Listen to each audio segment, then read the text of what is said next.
এলাকায় কিছু আলে হাদিসের ভাইরা বলে নাভির নিচে হাত বাঁধার ব্যাপারে কোনো সহিহ হাদিস নাই, বুকের উপর হাত বাঁধার ব্যাপারেই তো কোনো সহিহ হাদিস নাই।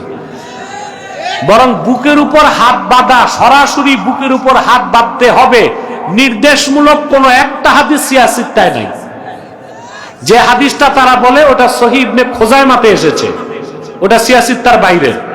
আর নাভির নিচে হাত বাঁধার ব্যাপারে হাদিস সিয়াসিত্তাতে আছে, সহিহ হাদিস, তিরমিজির হাদিস, ইয়াদাউল ইউমনা আলাল ইউসরা তাহতা সুররা, বাম হাতের উপর ডান হাত ধরবে, নাভির নিচে বাঁধবে, তিরমিজির হাদিস।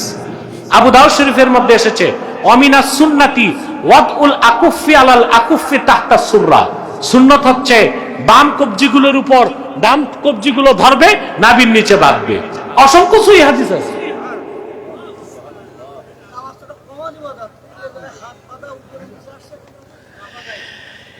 কেন উপরে নিচে আসছে?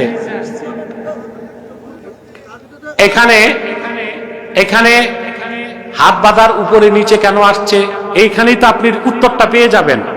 মহিলাদের জন্য উপরে, পুরুষদের জন্য নাভির নিচে। মহিলারা যদি বুকে হাত বাঁধে তাদের পর্দাটা আরো সুসংহত হয়, আর পুরুষরা যদি বুকে হাত বাঁধে অহংকার প্রকাশ পায়, নাভির নিচে হাত বাঁধলে তাদের বিনয় আরো প্রকাশ পায়। এটা হচ্ছে হিকমত।